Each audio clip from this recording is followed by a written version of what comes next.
দলের চেয়ারপারসনের উপদেষ্টা মন্ডলীর অন্যতম সদস্য অ্যাডভোকেট ওয়াসেম হোসেন আলহাল, আমাদের সবার পরিচিত মুখ, মঞ্চে উপবিষ্ট আছেন আমাদের কলাপাড়ার নেতা, আমাদের ছাত্র দলের সাবেক ছাত্র নেতা এবিএম মোশাররফ হোসেন। মঞ্চে উপবিষ্ট আছেন আমাদের মাঝে আপনাদের সবার সুপরিচিত এবং এই বরিশাল বিভাগকে যে সুসংগঠিত করেছে এবং পটুয়াখালী জেলা বিএনপিকে যে সুসংগঠিত করেছেন আমাদের বরিশাল বিভাগীয় সাংগঠনিক সম্পাদক সহ সাংগঠনিক সম্পাদক আকন কুদ্দুসুর রহমান।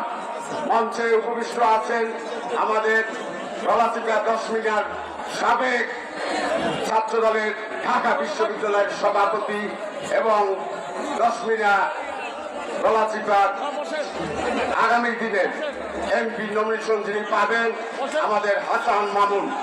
মঞ্চে উপবিষ্ট আছেন ফারুক তালুকদার, কেন্দ্রীয় বিএনপির সদস্য।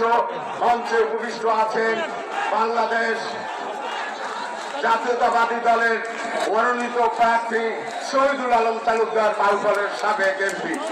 উপস্থিত আছেন মঞ্চে বিভিন্ন পর্যায়ের নেতৃবৃন্দ ও আমার সম্মুখে আমার বক্তব্য দেবে আমাদের প্রধান অতিথি এবং অন্যান্য নেতৃবৃন্দ। আমি শুধু দু একটি কথা বলবো।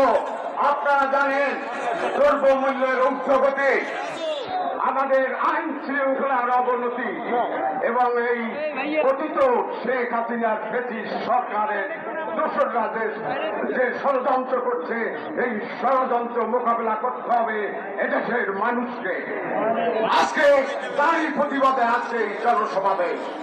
আপনারা জানেন এই ব্রিটিশ আওয়ামী বাকশালী সরকার আন্তর্জাতিক ভাবে জাতিসংঘ কর্তৃক খুনি হিসাবে স্বীকৃত হয়েছে। আজকে সে গণ অভ্যুত্থানের মাধ্যমে বাংলাদেশ ছেড়ে ভারতে পালিয়ে গিয়েছে। বাংলাদেশের হাসিনা আর জানা হবে না, বাংলাদেশে সে পরিবারের আর রাজনীতি করা হবে না। এই মানুষ এই পরিবারকে বর্জন করেছে। আপনারা জানেন আমাদের নেত্রী দেশনেত্রী বেগম খালেদা জিয়া, আমাদের নেতা, আমাদের মহান স্বাধীনতার ঘোষক, আমাদের শহীদ এবং আধুনিক বাংলাদেশের রাষ্ট্রপতি, আমাদের শহীদ প্রেসিডেন্ট জিয়াউর রহমান 19 দফার ভিত্তিতে বাংলাদেশের উন্নয়ন উৎপাদনের রাজনীতি করেছে। আপনারা জানেন আমাদের নেতা, আমাদের ভারপ্রাপ্ত চেয়ারম্যান জনাব তারেক রহমান রাষ্ট্র কাঠামো মেরামতের 31 দফা দিয়েছে। আগামীতে বাংলাদেশের উন্নয়ন উৎপাদন 31 দফার ভিত্তিতে হবে। আপনারা জানেন আজকে এই জাতীয়তাবাদী দলের বিরুদ্ধে বিভিন্ন ষড়যন্ত্র হচ্ছে। আজকে জাতীয় নির্বাচনে বাদ দিয়ে আজকে লোকাল গভর্নমেন্টে নির্বাচন করতে চাচ্ছে। আমরা জাতীয়তাবাদী দল বলতে চাই, জাতীয় নির্বাচন না দিয়ে জাতীয় নির্বাচনে আগামী দিনের দেশের যারা নেতৃত্ব দেবে, যারা জনগণের সরাসরি ভোটের অধিকার নির্বাচিত হবে, তার বিকল্প নেই। বক্তব্য আমি বাড়াবো না।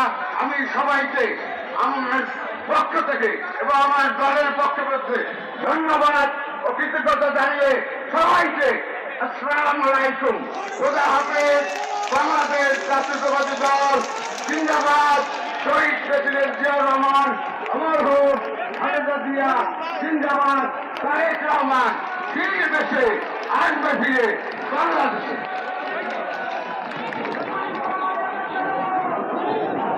ভারতের সাথে বন্ধুগণ এ পর্যায়ে বক্তব্য রাখার জন্য আহ্বান জানাচ্ছি।